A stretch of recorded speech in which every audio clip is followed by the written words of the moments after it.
We zijn vertrokken.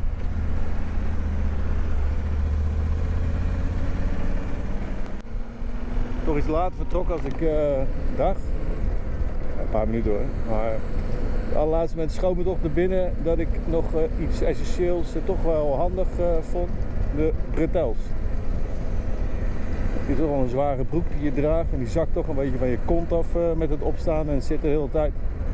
Dus ik heb toch even die bretels gepakt, want ik kon ze niet vinden. Maar ik ze hartstikke goed had opgeborgen. Nou, vandaag 8 uurtjes sturen voor de eerste bestemming. Beetje saai, Rijksweg, provinciaal, maar het is wat het is.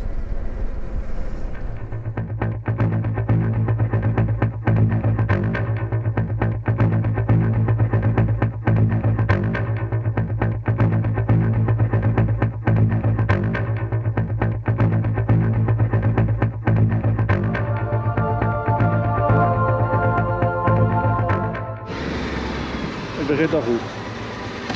Ik ben weer terug, 100 kilometer, omdat ik mijn rugzak was vergeten. Maar mijn rugzak lag er nog bij het benzinestation. En we hebben een andere motor rijden en die rijdt een heel stuk met mij dezelfde kant op, dus we rijden samen. Die wel naar de Glückstadt Ferry. En toen waren we in één keer met z'n vieren. Nou, zo far zo goed. Als dit een voorbode is van hoe dat de rest van de vakantie gaat, dan is dat prima. Is het al meer dan heel Zweden en Finland bij elkaar.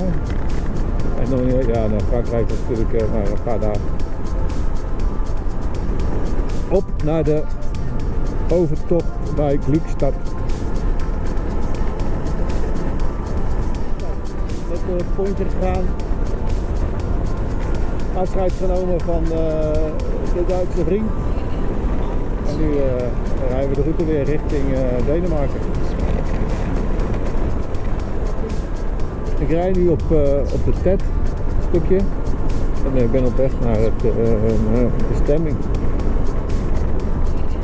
Het is 7:05, dus ik ben al vanaf 6 uur vanochtend aan het rijden. Het is wel genoeg geweest. Even vandaag. Voel me goed, maar ik ben blij dat ik bijna ben. Het is ook het eerste off-road dat ik rijd. Met deze trip.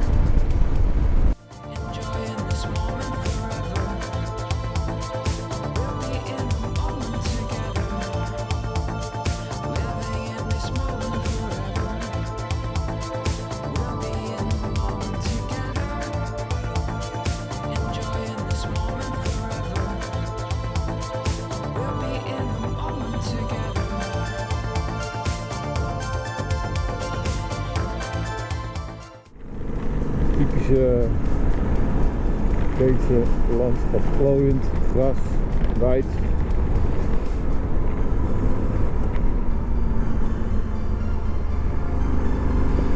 Ja, het is fantastisch. Dit is gewoon de postbank, alleen dan